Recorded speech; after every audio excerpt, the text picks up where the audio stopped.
This is the Flathead Valley Sports Haven, a new segment where I highlight current and former Flathead Valley area players, coaches, and sports figures celebrating the best athletics our valley has to offer. The Flathead Valley Sports Haven is powered by Logan Health, and today we are joined by a special guest who brings a big league perspective to our local baseball community. Austin Nola is a former Major League Baseball catcher, a College World Series champion at LSU, and a longtime pro who carved out a career through perseverance, versatility, and a deep understanding of the game. Right now, Austin is here in the Flathead Valley, working directly with youth athletics, helping teach not just baseball skills, but the mindset and fundamentals that help players grow both on and off the field. I'm extremely excited to talk about his journey, what he's seeing in local athletics, and the lessons he's passing on to the next generation. So, Austin, thank you for being here, and thanks for joining me here today. Cole, thanks for having me, man. I'm really excited to get going with this. This is going to be awesome. So let's get into a little bit about your background, who you are, where you came from, and kind of what brings you to the Valley. Yeah, so I grew up in Louisiana, Baton Rouge. Went to LSU, played 4 years at LSU with the Tigers. We got a chance to win a national championship my freshman year, and then I got drafted to go play for the Miami Marlins in 2012, and spent a long career, 14 years playing professionally, and got quite a few different teams with the Marlins and the Mariners, Padres, Royals, Brewers, and just finished up with the Rockies. So, and now I'm coaching for the Mariners in the bullpen. So it's been fun. Looking forward to this new part of my career, and then moved here to the Flathead Valley in 2023 after getting released by the Padres, and really enjoyed the community and seeing a place to raise kids that was way different than the big city of San Diego or Seattle and all these places that I chased in baseball. And it's really nice to settle down and have a home base. Talk to me about you just kind of touched on it. End of your baseball career playing, moving into coaching. What's your mission while you're here? What about maybe the kids here and the coaches here kind of stands out to you? Yeah, I've been really thankful to be able to work with the Range Riders, and they kind of got my foot in the door here in baseball. When I first showed up here in the Valley, needed a place to work out. And when you're in professional sports, you need a place to you get 3 or 4 months off to train, to get better, and it's still a job. And luckily, very thankful for the Kelly family to give me that start and work out at the facility, help out there with the Range Riders, and really just see okay, there's a growth of baseball here. They kind of started it here, and then we got high school baseball coming up, and then once you start adding those levels, you start to see a want and maybe a foot of in the door of, hey, maybe there could be some college athletics of kids go play college sports, and these high schoolers go play some college sports and baseball and get scholarships. And it just definitely excites me to see a desire of Montana athletics, Montana baseball moving forward to the next level. You talked to me off air that one of the big things that you really enjoy about teaching the game is the skill work and seeing kids smile when they kind of figure it out. So what fundamentals maybe matter most at an early age? Yeah, I think the fundamentals of getting, the hitting side of, hitting the ball. I think confidence builds once you hit the ball, and once you learn how to square the ball up. I think that's a big deal. And obviously catching the ball in the right spot, being able to field and throw and be accurate. And I love seeing the smiles in the kids when they finally get it. When they're allowed to see, oh, my body and my mind and everything comes together, and I get to enjoy playing baseball, because that was one thing, in a very, in Louisiana, very high powered baseball specialty sport, right? It's if you're not at the top, you're going to just fall behind. And I'm I love to see the smiles here of it's fun. The game is supposed to be fun, enjoyable. You're supposed to want to go out and play baseball today and work at it. And that's how I grew up. Speaking of the fun aspect, how do you keep the game fun while still teaching that discipline and competitiveness that goes along with it? I try to let the kids show themselves. I like them to, understand, hey, you're an athlete. Through letting your body and letting things without tension and, relaxation and fun, you get the best out of your skill. And I think that's the biggest thing, is not being conformed to A, B, C, D, but allowing yourself to just find those simple concepts and the simple fundamentals, and then working through that with athleticism and fun is what really makes an athlete go and find that joy in what they find in their skill level. And that's what you want. You want every kid to, to be able to have that skill level that is theirs, their own. I love that. I never actually thought of it like that, too. How about what's one thing that maybe you see that kids focus on too much in this day and age that maybe you want to pull them away from?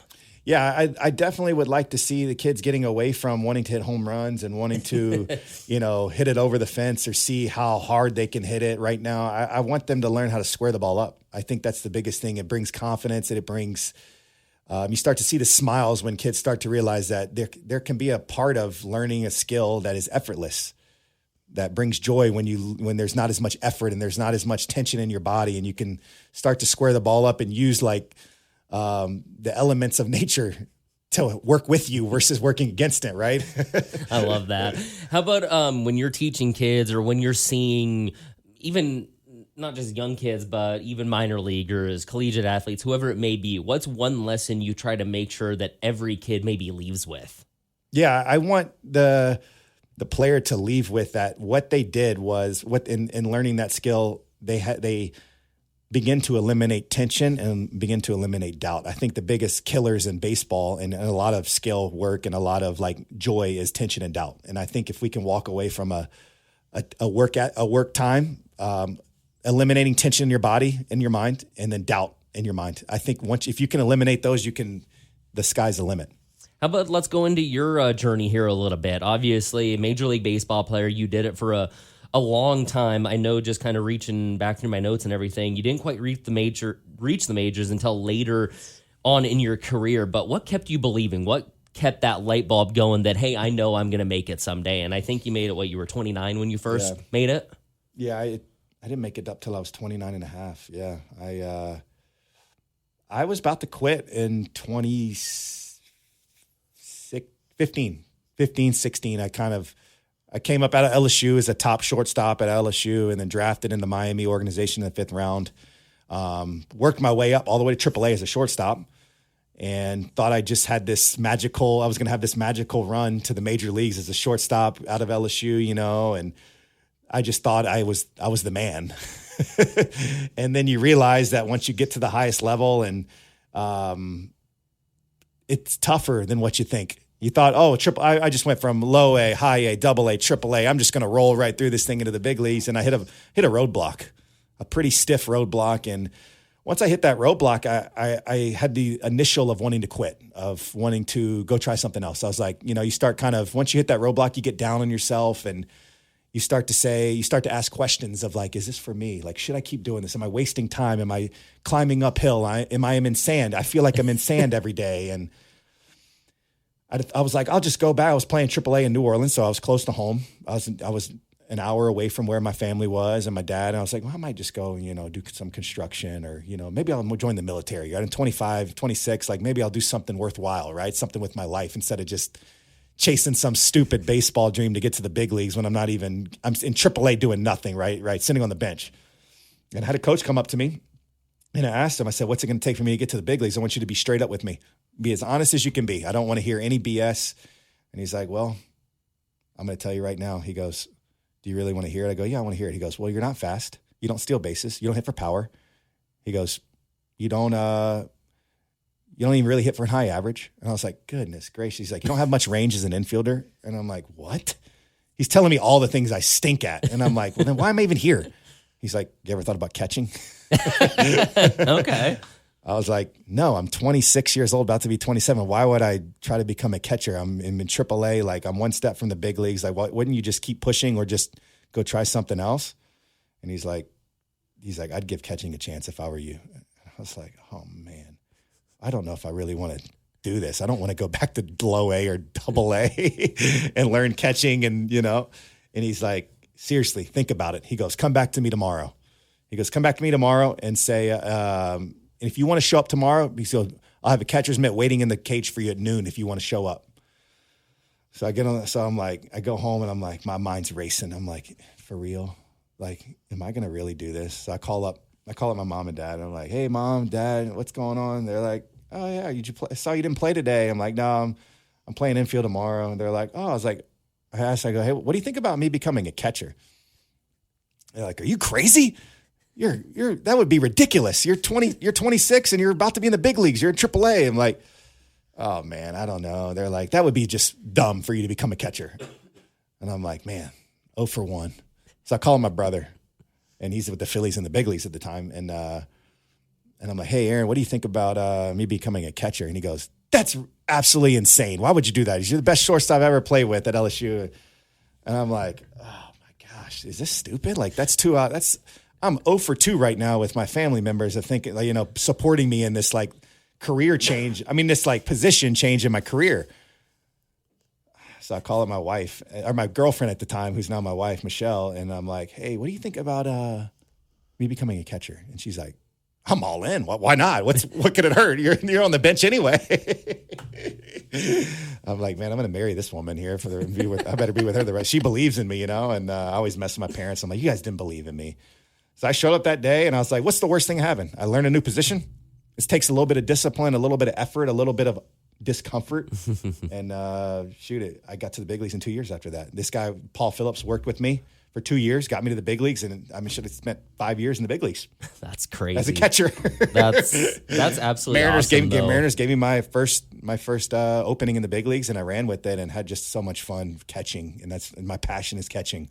I was going to say my next question was going to be, at what moment did you reinvent yourself? That kind of says it. But so take me through, how did that journey shape maybe the way you went about the rest of your career, the way you coach kids, now getting into coaching, obviously, at the big level too? That just kind of changed the entire trajectory of your career alone right there, didn't it? Yes. Open mind for me. I remember having an open mind. I remember going into catching I was terrible at it. I remember just like having days of going like, this is really hard. Like, why would I want to keep putting my body, my mind through this? And like, even the people laughing at me, like, I remember there just being like, why are you doing this? People would come like, why? Like, you were already a good shortstop. Why would you go put yourself through this type of beating and stink at it for 2 years? And I just kept telling myself, I'm gonna put it together. I'm gonna eventually put it together. Like, I know it. If I keep working at it, step by step, one by one, and just going out there and putting everything I got into it, it's gonna see it through. And I remember there just being one day that it came through. That I remember the exact game, the exact moment that it came through. That I was like, I can do this in the big leagues. Like, I was in AAA and I was catching Sandy Alcantara. He's Cy Young, and I'm catching him and Gallen and those guys that were Cy Young. We were in AAA together, and I was like, the starting catcher. I was the backup. Starting catcher got hurt. And manager comes up to me, he's like, hey, you're in there tomorrow. And I'm like, oh gosh, Sandy's pitching. Sandy throws 100. Like, I just started catching last year. Like, how am I going to catch this guy? And we were playing the Cardinals, the AAA Memphis Cardinals, and they were the best team in minor league, one of the best in minor league history. They had Randy Arozarena, they had Adolis Garcia, they had Tyler O'Neill, They had Patrick Wisdom, they had Carson Kelly. This was their lineup. One of the best lineups in minor league history. Like, oh my goodness. And Sandy's pitching against them, and I'm like, I don't even know what I'm calling. I don't know what I'm doing. Started playing the game, and the game started to come to me a little bit versus me like wrapping my hands around the game and just like trying to muscle it. Game started to come to me, and we ended up winning the game. Sandy pitches, 8 innings, and I'm like, whoa, this game's fun. I'm not fighting it anymore. And that was that moment of like, okay, I can do this in the big leagues. Like, let's roll with it. You're listening to the Flathead Valley Sports Haven. We'll continue on with big leaguer Austin Nola after this. Is pain or weakness holding you back? When the pain cramps your lifestyle, consider joint replacement. At Logan Health Orthopedics, their total joint program provides proper education, support, and guidance during your journey. Orthopedic nurse navigators walk you through the entire process, from decision to recovery. Their surgeons use the latest technology to get you back to activity quickly with less pain and fewer restrictions. Visit logan.org/ortho to learn more. Get back to what you love with Logan Health Orthopedics. Big thanks to Logan Health for powering the Flathead Valley Sports Haven. Let's continue on talking with former Major League Baseball player turned coach of the Seattle Mariners, Austin Nola. Take me through that first call-up then. When you get to the big leagues, what was that moment like? Yeah, I was with the Mariners. The Mariners gave me my first shot, and, I spent a lot of time in AAA. I was like another year going back to AAA. I remember kind of talking to my wife, Michelle, about it, and we just kind of put that thing together. I was like, we could do AAA. Like, we're going to have fun. Like, this is where I've been for 8 years, 7 years. Like, let's just have fun with it. And as soon as I let go and just started having fun and not trying to always shoot for the big leagues all the time and say, like, grapple with that. Once we let go, dude, it was like, I just felt this freedom. Got called up with the Mariners, got my first call up, played first base, and just kind of ran with it and had fun and like really enjoyed that call up of like, man, this is lanyard, man. That's a Louisiana term, a little something extra like on it. Like, this is cool. Like, I get a chance to play in the big leagues. Like, why not? That's absolutely phenomenal. And now going into coaching for the Mariners, now you're here in the Flathead Valley trying to do some work. Talk to me about what appeases you to the Flathead Valley. What appeases you to a smaller community like this? And what advice would you maybe give to a smaller community who wants to keep advancing? High school baseball's here. We got Legion baseball. I mean, it seems like there's more and more programs now than ever for kids to really have access to everything.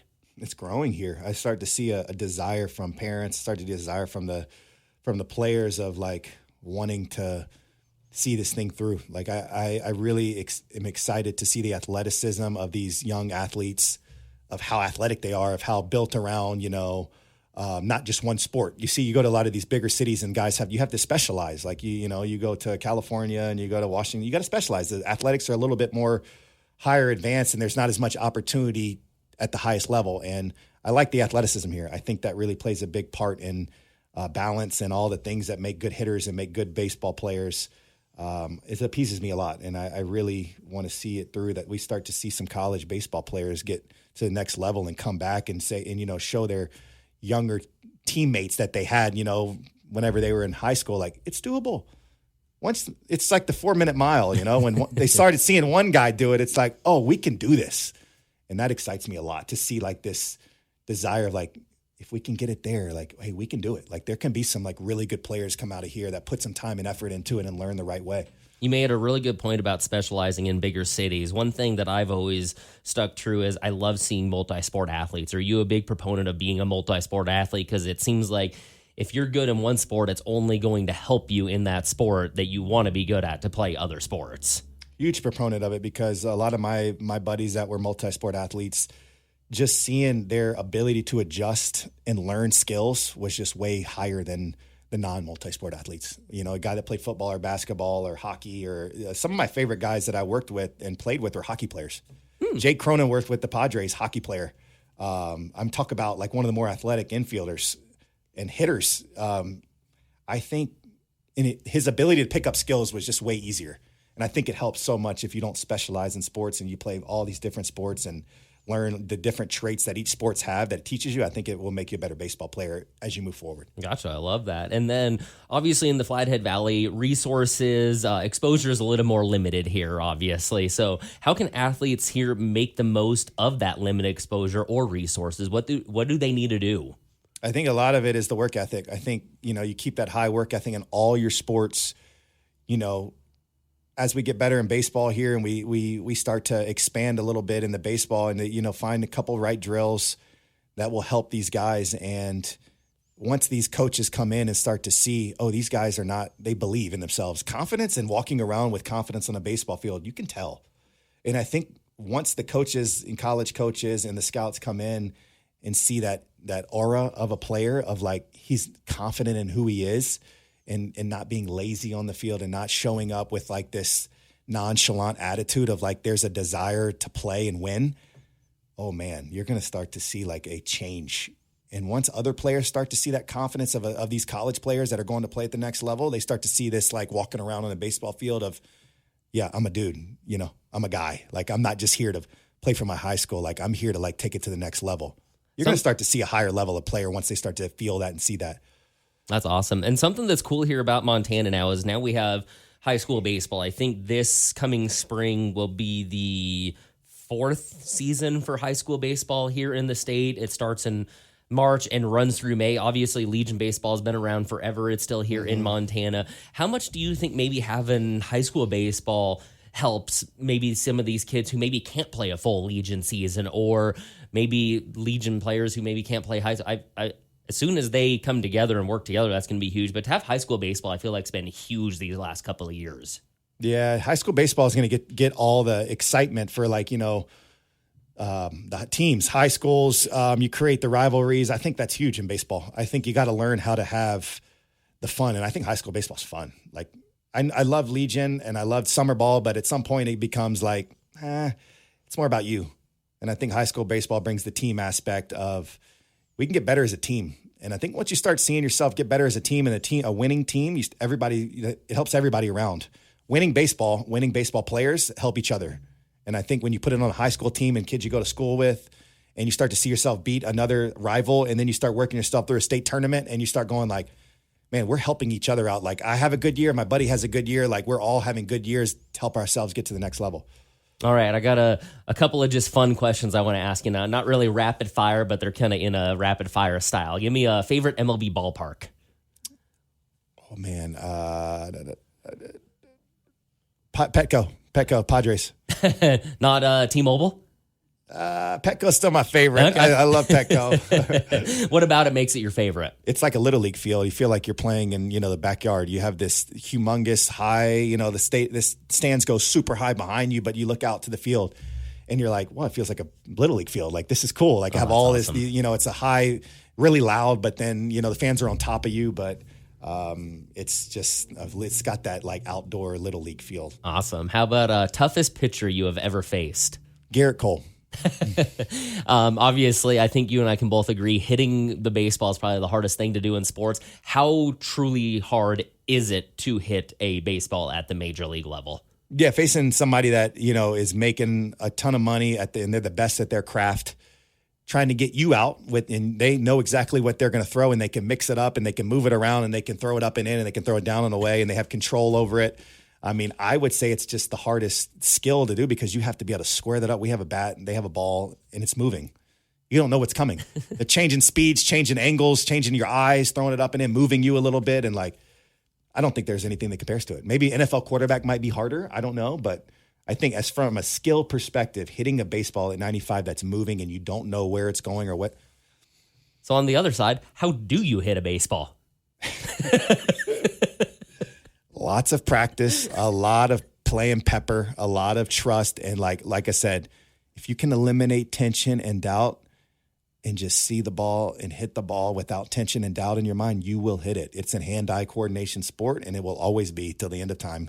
So tendency's got to be huge then, too. As a batter, you know what pitchers like to throw in certain situations. So you have to look for a certain pitch, right? When you eliminate, and I'll continue to hammer it home, it's fundamental. When you eliminate the tension and doubt in your swing, and when you step up to the plate, your ability to see tendencies on pitchers and your ability to understand, kind of have that gut feeling of what's next, and you start to let yourself just your eyes and your reactions and your instincts take over, you start to realize, man, and that's when you get the smiles from the young kids and the young high school players like, man, I didn't realize hitting could be this fun and enjoyable and reactionary. And does that make sense? Mm-hmm. Yes.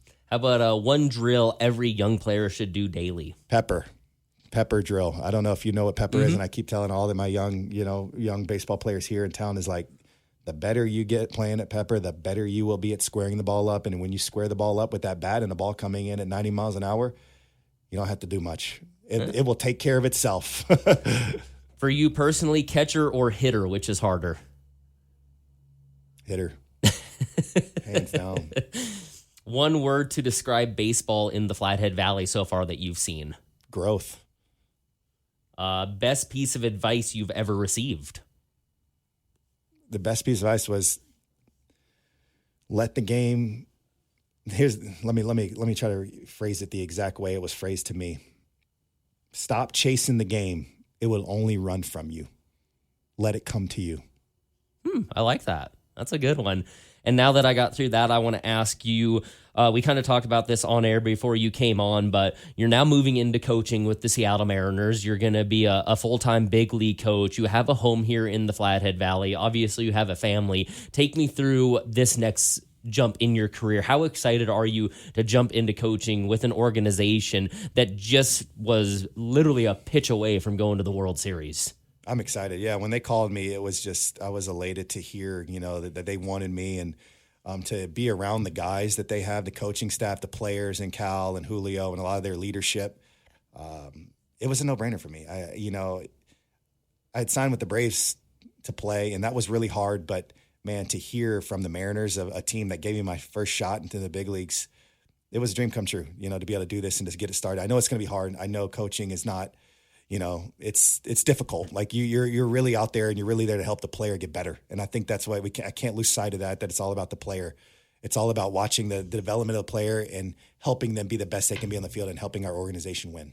And then how about using that and utilizing that? What do you want to do here in the Flathead Valley? Take me through maybe some of your goals here in the Flathead Valley, whether it's 3 months from now, 3 years from now, 9 years from now. Yeah, I hope eventually, get excitement of baseball and bring in some coaches, bring in some like scouts from colleges to get some excitement and to show that the Valley, that there's a possibility that, we can have young men move up to the next level and come back, in the off seasons and come back when they get their Christmas break and just show the younger players that like, oh, I could do it. I was in your shoes too. It's easy, for major leaguers and guys that played outside of Montana to come in and be like, oh, it's possible. But like to see your buddy that grew up in the Valley and to grew up in Whitefish or, areas around that it's doable to go play the next level and it's fun and it's going to help you grow as an athlete, as a person, to go play college and to have to balance all the different things of college sports. I mean, it's priceless. You can't put a number on it. You can't put, value on that for the Valley. All right. Last question for you. What's one message you'd want young athletes and families in the Flathead Valley to hear? I want to hear I want confidence in the game. There's a lot of people out there that are going to tell you how to do it. But I think the biggest thing is the confidence piece of walking around and showing up and practicing. And like, we can do this, together. And like I said, we're going to put on some more camps and clinics next year and in the future there to help out and to get more of a group together. And I think once we get that, we're going to get everybody on the same page. And once we get everybody on the same page of like, hey, we can do this. I think because we got to do it together. It's not going to be one guy. I think when we get to that point that it's not going to be one guy and that we're all here to help these athletes be the best they can be to go to the next level, I think the sky's the limit for us, for these athletes. Can we get a Cal Raleigh? Can we get an Ichiro? Can we get a Julio? Can we get a Griffey here in the Valley one of these days? I hope so, man. I hope we can get like some charity type camps and stuff like that. And in the off seasons, I know, it gets cold out here in the off seasons, but there is skiing and there's a lot of fun stuff to do. We're gonna. I got some things in mind. I think the camps and clinics we're gonna start with next year and start with, in the fall, in the winter time, getting some. Just start to build these skills. I know these skills take practice and they take feel and they take, an effort to want to do the fundamentals. And I think we lose sight of that. Is like the fundamentals will take you to the next level. When you learn the fundamentals and master the fundamentals, you can be whatever you want to be. Go take it as far as you want. That's the goal. That's awesome. I don't have any more questions for you. Any last thoughts that you have? Anything that you want to touch on that maybe I didn't ask you? No, you hit it, Cole. I mean, thank you for having me. I think it's been really good. I'm really enjoying and being here and living in the Flathead Valley, and hopefully I can give back and help out the community in the best I can. And I got to give a thank you to you. It's not very often I get to talk to a big leaguer. Thanks for letting me kind of geek out a little bit with you. No problem. I hope, we both learned something today, and I really hope it, we move forward with this. Perfect. That's all I have for you. Thanks again for joining me. Wishing you nothing but the best. Go Mariners. Yeah, thanks, Cole. Go Mariners.